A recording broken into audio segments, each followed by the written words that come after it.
In a world filled with noise, one mute monk changed thousands of lives, without speaking a single word. How did he do it? Stay till the end to discover the silent power that transformed an entire nation. In the village of Kanuma, nestled in the silent valleys between two misty mountains, life was simple, but burdened. The villagers quarreled often. Children grew up learning anger before kindness. Peace was a word they no longer used. One day, a barefoot monk arrived. He wore no name, carried no possessions, and did not speak. Not a single word. He bowed to each person he passed, smiled softly, and sat beneath a banyan tree near the edge of the village. Every day, he meditated. Every evening, he swept the dusty roads with a bamboo broom he had crafted himself. No one knew who he was. They called him Mount Tapasvi, the silent monk. At first, they laughed. "Is he dumb?" said one boy.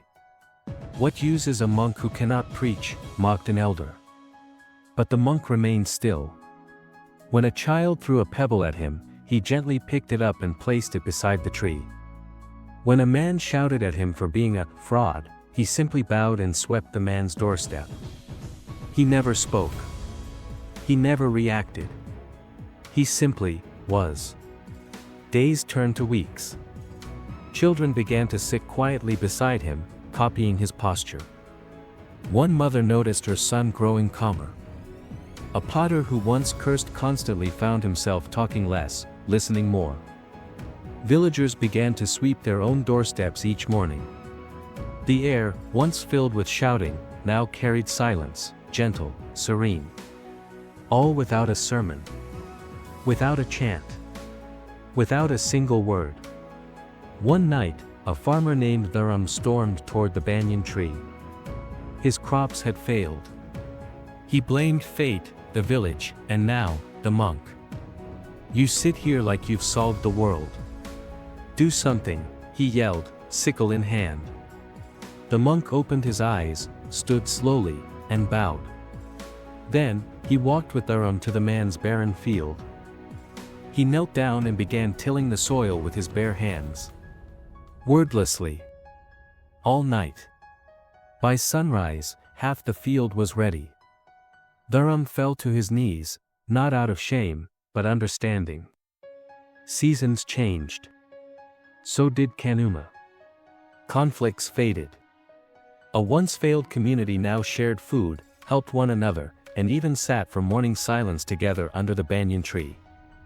They still didn't know the monk's name. But they knew something deeper. His silence had taught them more than words ever could. One day, royal messengers arrived. Word of the silent monk had reached the capital. The king himself requested his presence. The villagers were reluctant. What if they take him away forever? The monk, as always, smiled gently and bowed. He left, walking barefoot toward the palace, broom still in hand. The king, wise yet skeptical, said, "I have scholars, priests, and sages. Why should I listen to a monk who speaks not?"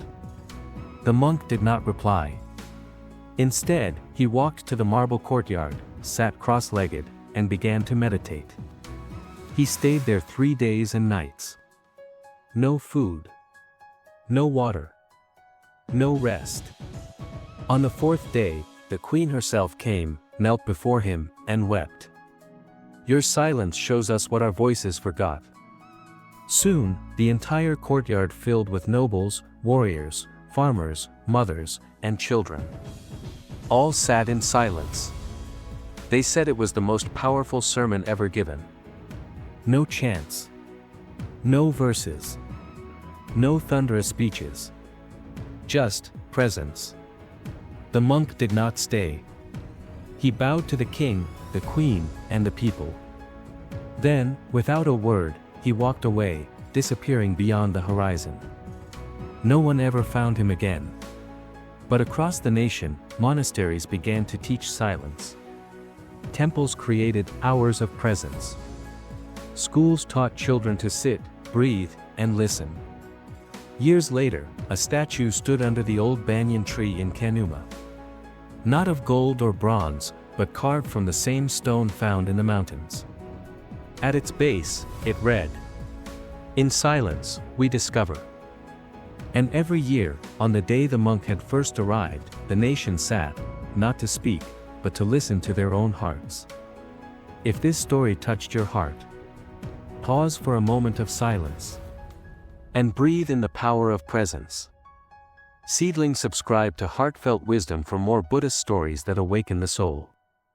Because sometimes, silence is the loudest voice of all.